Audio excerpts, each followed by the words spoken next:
Hi, everybody. Welcome to The Huddle. It's episode 11. We're starting a brand new year on The Huddle. It's 2013. 2013. I'm still having trouble writing it into notes and things. I still write 2012 all the time. Oh, yeah. People go back, you don't really mean this. That it's 20, yeah, well. It's 2013. And we're going to talk to John Mackey about what's coming up in 2013. You'll be another guest this week. And we've got plenty of guests. We've got Xavier and Brady Oliveira to talk about Oak Park football and about their careers. Two of the best running backs in high school football. Absolutely. That's a powerful backfield that Oak Park has. Brady Oliveira is a young sensation that was very fantastic in the Red River Cup that Football Manitoba puts on. But he also went down to Texas to show his skills down in the Alamo Dome. And yeah, Xavier Prime is another guy that they can utilize either receiving or running with the football. It's going to be a pretty powerful backfield. Yeah, there. It really is. Thomas Hall's here to talk about his career as the Bisons. Doc 6 Hall. years he spent. He's going to be Doc Hall. Yeah, that's and right. he spent 6 years in that program. That's right. He was actually on that 2007 winning team. He was a redshirt freshman. Yeah. Yeah, he was indeed. We've got some female football players here to talk about the female game. And Kai Madsen's here. One of my favorite players in the province because he's like this big. He is. He's like a mini football player, and he's playing running back now for the St. Vital Mustangs. He was always a receiver, now he's a back. We're going to talk to Kai Madsen about running the football at 130 pounds. Wow. It's going to be a great show. We want you to stay with us. This is The Huddle. Scott Taylor, John Mackey, thanks for joining us. We're community created on Shaw TV. Welcome back. You know what I love best about this place? It's the Peanut Gallery. Always. Oh, yeah, aren't they the best? They don't know about the Peanut Gallery, but they're here. Yeah, they're here. They're back making remarks about you and me, and yeah, you can hear them now. They're applauding. Welcome back to The Huddle. Scott Taylor with Dave Donaldson, and it's What the Ref time. Ref, today I want to talk to you about something that drives me crazy, when it's called or not called, the horse collar tackle. Oh, great. Explain to me exactly what the horse collar tackle is. Well, before I explain it to you, hey, Happy New Year. Happy all New the Year best to you in the too, New Year. yeah. Same to you. I still can't get used to it in 2013. Well, you know what? With regards to horse collar tackle, it'd be easier for me to be more visual. Two things. It's a UR. It's an automatic first down, 15 yards from the spot of where that foul, that infraction occurred. Right. That's key to know. First down regardless. What it is if a player, if you don't mind me showing you visually, showing the fans at home, you got to have your hands inside the jersey. And really, if it's just in there and he gets tackled, that's going to be called, even if his momentum hasn't been swayed back. The real basis of that call was to call it because guys were getting pulled back.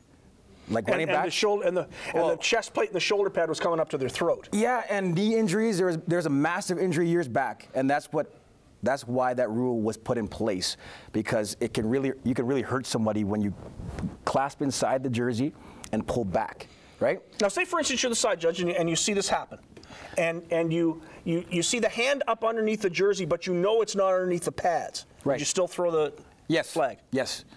Once we see it in there, we have to make that call. It's a safety issue. Players need to know how to tackle correctly, and true enough. And that's our job to enforce the rules. Is that even a problem in the CFL? It's a problem in all leagues. You know, you're going to do whatever it takes as a defensive player to make the play. And this coming from a guy who played 10 seasons in the CFL as a defensive player. And you know what? I made that tackle, and back in that day, in '97, I remember it, I have it at home. I don't have many highlights, but it was a special teams tackle, and I made that tackle, and I didn't get called on it. Then years later, you find out that there's a rule on that, and you can understand why. Absolutely. You can really hurt someone. Moreover, you don't really have to have your hands inside. Coaches and refs or coaches out there and players, you can also, if you have your hand clasped by the nameplate, so not really by the numbers, but by the nameplate, and your hands don't have to be inside for us to make a discretionary. Regardless, it's dangerous, it's going to be called, and it's a first down. Correct. That's all you need to know. Once again, you're right. That's What the Ref with Dave Donaldson. When we come back, we got lots more on The Huddle, community created on Shaw TV. Hi, I'm Andrew Harris of the BC Lions. You're watching The Huddle, community created on Shaw TV. Welcome back to The Huddle. I'm Scott Taylor, and my guest is a guy that I've got to know pretty well as this season's gone along. We met before the Red River Cup. We talked again with the Red River Cup on, and then we've talked a lot this year. Kai Madsen, who to me is a receiver. You've always been, to me, a receiver. But this year was a big year for you at the Mustangs. They had to move positions for you. Tell us what happened. Well, first game of the season, our running back broke his arm. So after that, I filled in at running back for him. So you're a 130-pound running back? Yeah. You had to be the smallest running back in midget football. There were guys in Pee Wee bigger than you. Yeah, but I did what I could, and I did pretty good at it. Did you enjoy it? I enjoyed it a lot, yeah. Now, you've always been a slot. Yeah. Did you like running back better?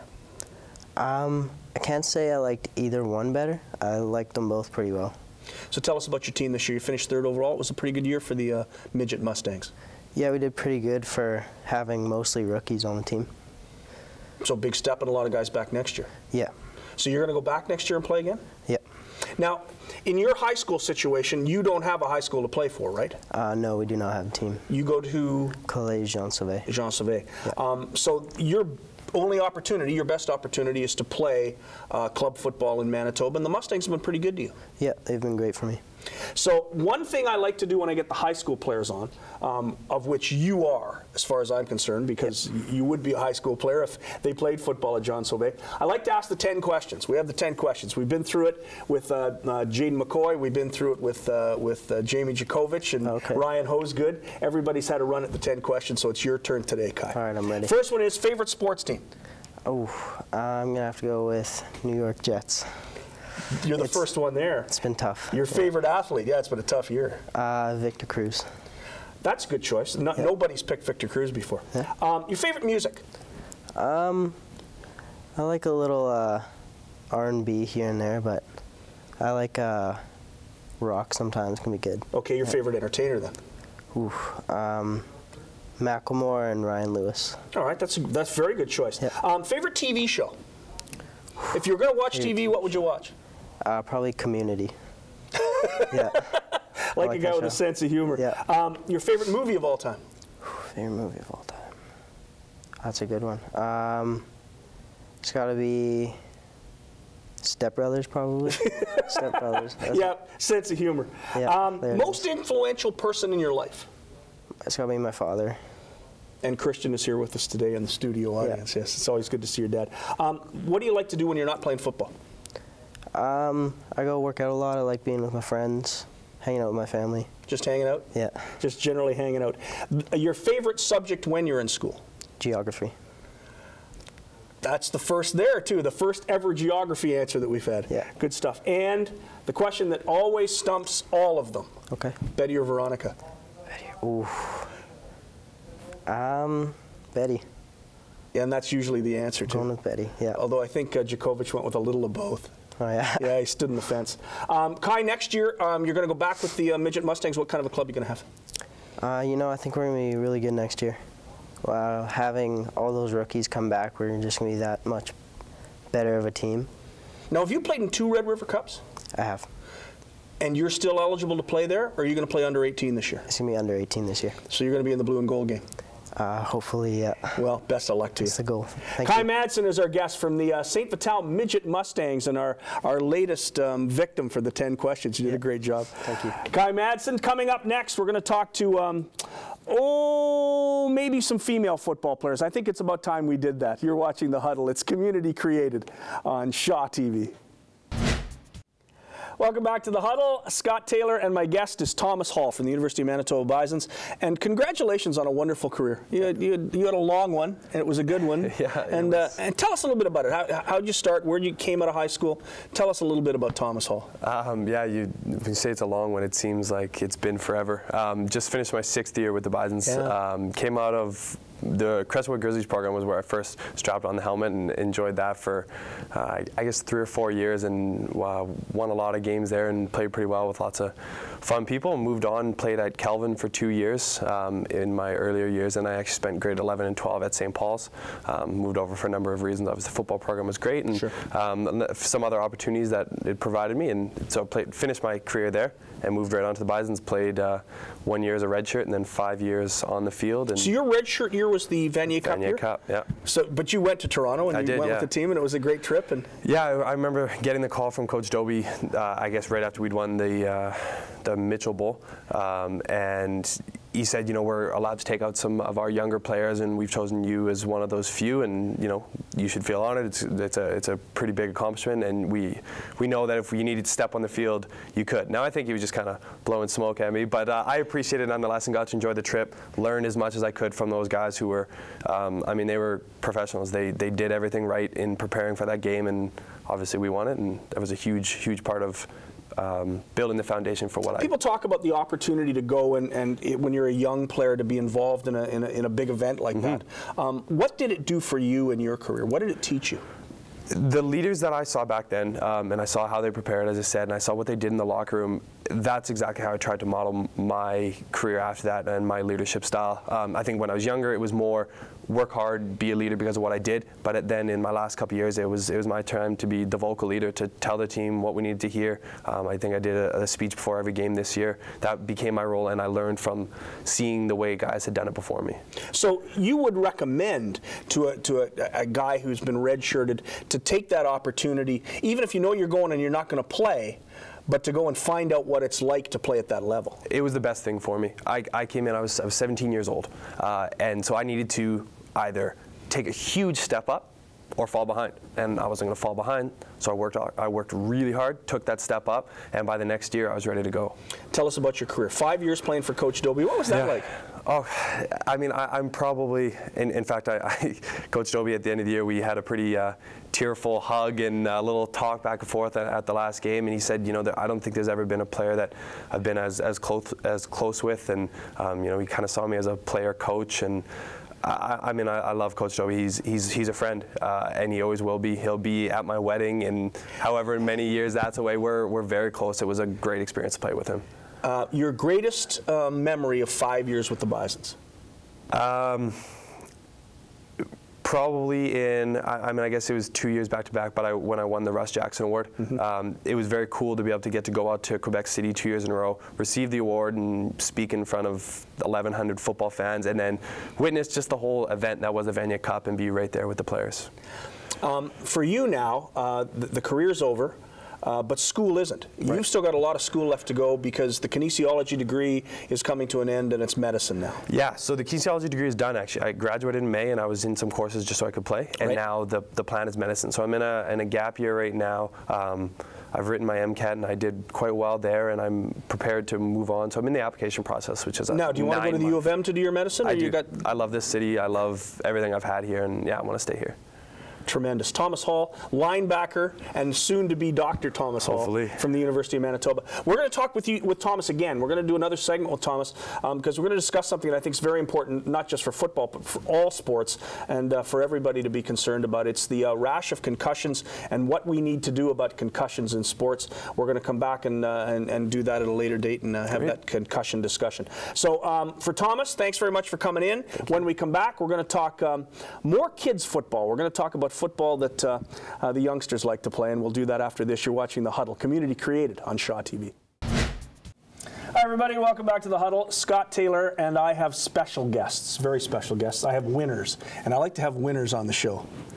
Lisa Cummings, the defensive line coach of the Nomads Pee Wee boys team, and her daughter Katie, the superstar center, long snapper, should-be quarterback of girls football. Now, I want you to explain to me about girls football, because you're our first girl guest that didn't play boys football but actually played in the Manitoba Girls League. Tell us about the Girls League. The Manitoba Girls Football Association began not this past season, the season before, with 3 teams. Myself and Tanis Wilson, who everybody seems to know in the football community.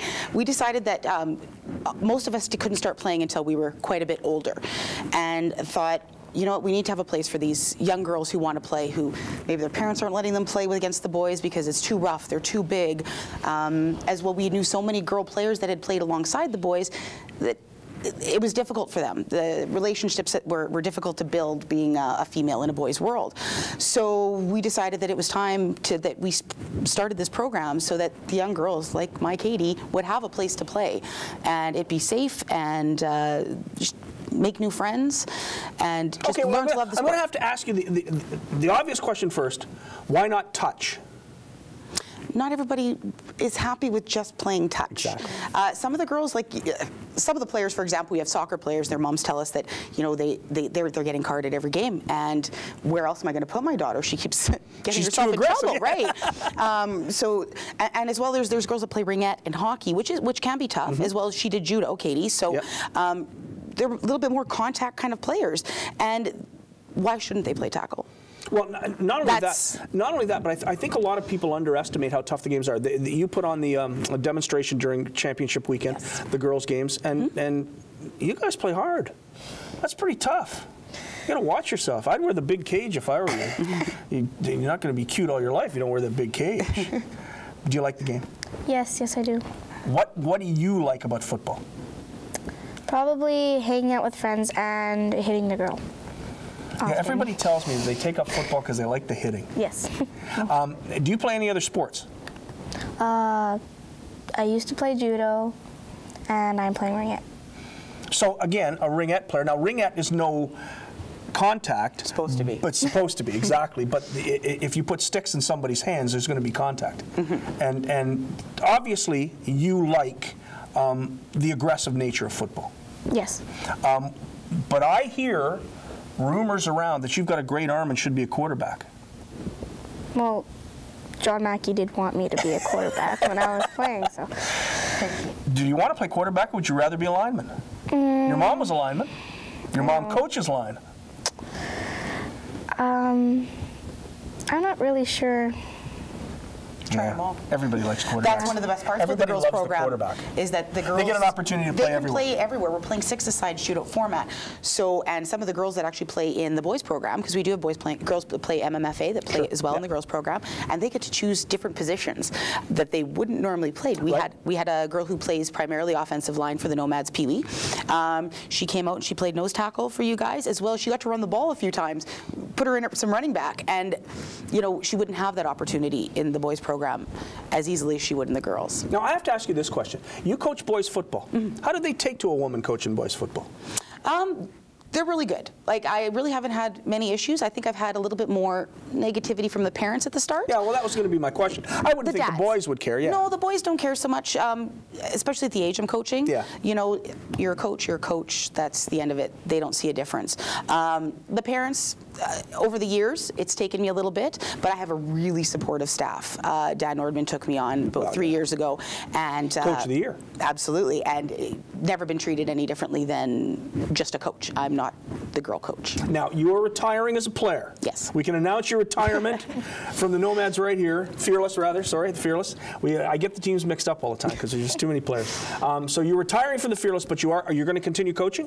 Yeah, I'm still coaching for the boys, as well as I'm still manager for Fearless. So you're still in football. So the Cummings family, Dad's still going to coach, and we're Absolutely. still, everybody's there. It's great to see you. Katie, good luck.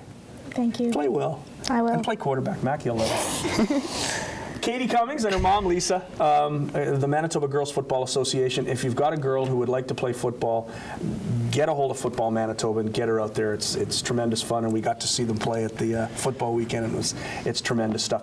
When we come back, we're going to talk to some high school superstars. We'll do that next on The Huddle. This is Community Created on Shaw TV. Welcome back to The Huddle. I promised female football players, and that's what we have. It's always good to see you, Adrienne. Adrienne Dudek from the North Winnipeg Nomads Wolfpack. It's the longest name in all of football. Yeah, it is. Yeah. But you're already in season. We're in December. It's not Christmas yet, and you're basically in season right now for your team. Tell us about that. Yeah, we had our players meeting the last week of November, and so we have a partnership with the North Centennial Rec Center through the Nomads, so we're very fortunate to have free gym space and book it.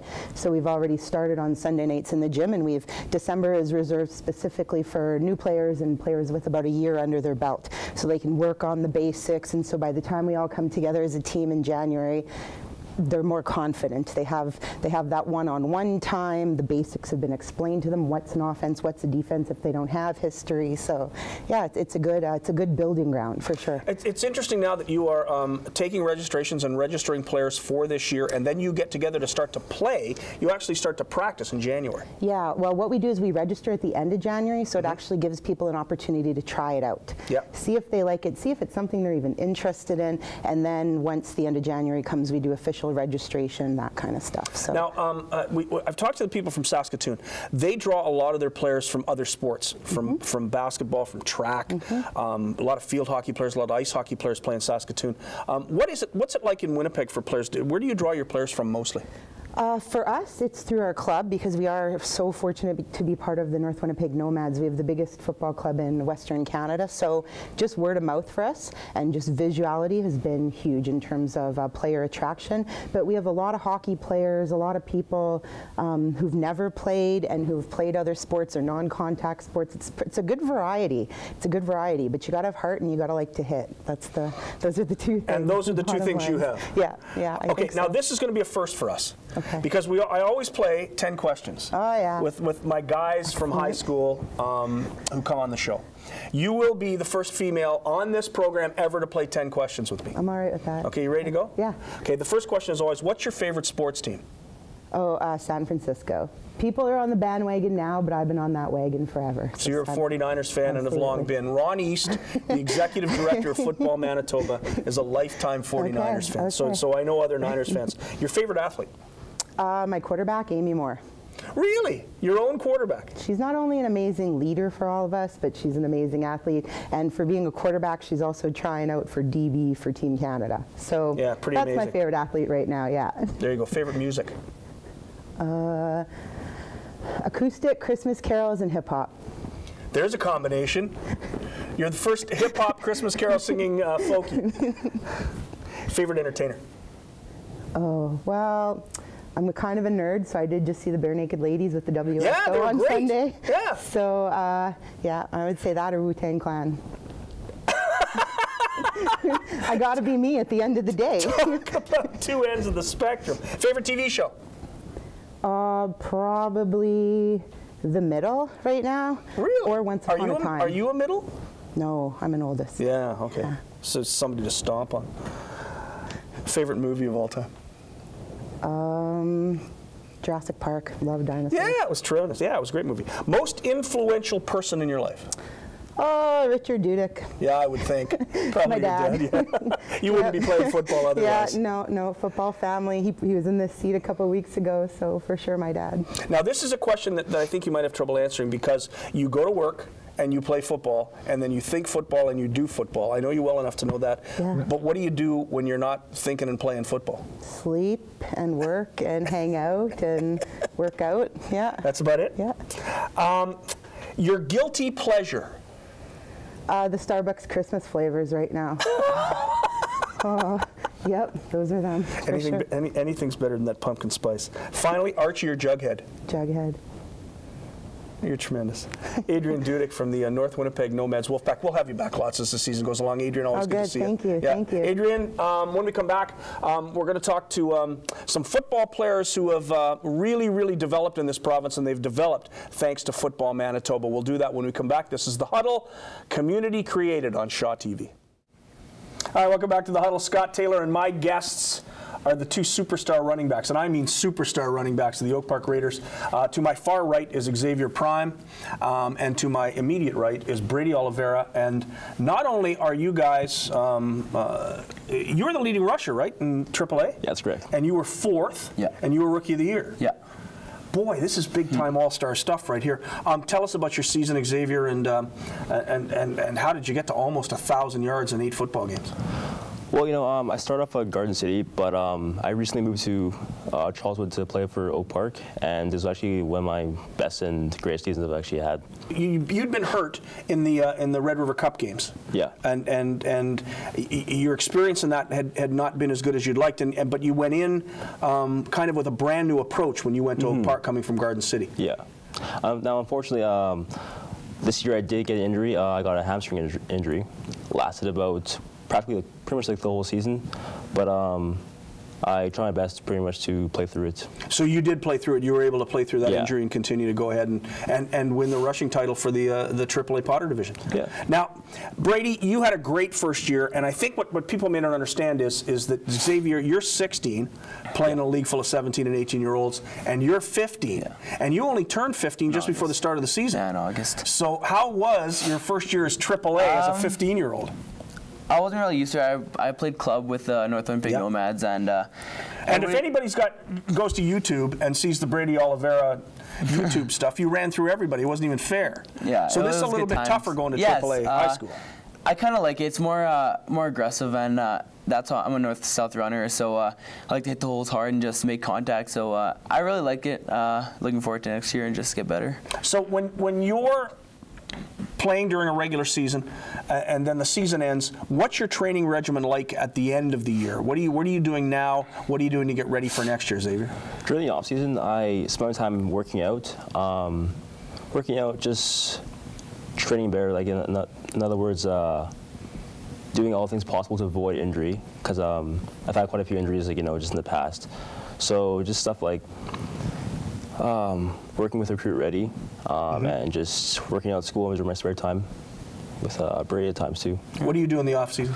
I train with Recruit Ready, and you know me, I love to train, right? So just doing that, then I like to live a healthy lifestyle, so I'm having a nutrition program that they set me up with. So, well, you come from an athletic family. Your sister's a soccer player and a good soccer player, and your older brother, Kyle, is one of the top MMA fighters in the province. Yeah, he is. So you're spending a lot of time around people who are living and training healthy. Yeah, exactly. So it makes it kind of easier that I have those people around me, so I'm very fortunate. Now, the two of you, I look at you, you're different sizes. Would you call yourselves different kinds of runners, and do you do different things? Yeah, for sure. What's the difference? People on a team called me the Thunder and him the Lightning. He's more speed and I'm more power. So they give you the ball through the 2 and 3 holes, and he takes it outside. Yeah, he gives more of the sweep. So no, I like the aggressive running, right? Now, you're both running backs, but you're both football players. Have you ever thought about being defensive players? Ever looked at the other side of the ball? I have. Because I know you like to hit people. Yeah, I have. I played my last season in the playoffs. Our last playoff game, we played Miles Mack. Actually, we played the fourth quarter as a safety. Our safety went down. Brady he went down. So. I was right there to go in. I love defense, love hitting people. So I'm thinking about next year, see how my Achilles is feeling next year, and let's play it both ways. Why not, right? Because you look like you'd be a great cornerback. You cover. Yeah, defense I never thought about. I've always thought about playing receiver, but never defense, But never defense. Okay, tell us about next year. You had a good year this year. You lost in the semifinals. What's next year coming up for Oak Park? Next year, I think we had a good year, but it wasn't the greatest year that it could have been. So. It's pretty much as a team, work better as one unit. For myself, to work better, just like not always just speed-wise, power-wise, as a stronger player, makes a better athlete overall, and be more diverse, like try more positions, like maybe even defense or receiver, How's the team going to do? I think we'll be really good. Do you lose a lot of graduating players? I think about 13, 14. Yeah, that's tough to replace. It's really tough, but we have a lot of great athletes coming up from junior varsity team, and they won the championship. And the thing from this year, we didn't have a lot of leadership. We lacked that. And from this year, I'm going to step up next year and become a leader, and I like to do that, right? So, and just hopefully me and Xavier can lead our team to victory next year, and that would be awesome. Yeah. Two of the top running backs in all of high school football, Brady Oliveira and Xavier Prime. Thanks for joining us. Thanks, you guys are great. Awesome. This is The Huddle. These are the two high school stars, and we'll be back talking more about football and football in Manitoba. I'm Scott Taylor, Xavier Prime, Brady Oliveira. This is The Huddle, community created on Shaw TV. Well, we're done. It's all over. Scott Taylor, John Mackey. Episode 11 has finished the first show of 2013. Speaking of 2013, what's Football Manitoba got on tap for the next couple of months? We got our provincial programs lining up. The guys that get to don these helmets that we have placed on our desk here, and we got a Red River Cup coming up. That's a big tournament that we run from our office. It's for the under 16 players. Again, we're going to have a championship weekend. It's going to be fun-filled, packed. Blue and Gold game this year? Blue and Gold Classic will be running in May. It's going to be a chance to showcase all of our athletes. You going to go back and coach the Bisons? With Dobie? I think that's in store as well. Is it? Yeah. Oh, yeah. Well, as long as you're coaching. If we're lucky, if we get all the recruits ready and all of our players. Are you going to play senior ball again? You going to play against that St. Thomas team? You know what? One of the best teams in the United States. Do you know that team you played against is one of the best teams in Division II? I heard they were national champions, and I think if Gord. If you hadn't worn the red jersey that day, you wouldn't be on this show with me today. You'd still be in the hospital. That's very true. They were very good. I'll probably sport some the helmet once again. I had a lot of fun doing it. Yeah, well, yeah, because you went to wear a red jersey. You were untouchable. Great show today. The guests were tremendous, and we'll be back next week. Please join us. This is The Huddle, community created here on Shaw TV. Goodbye, everybody.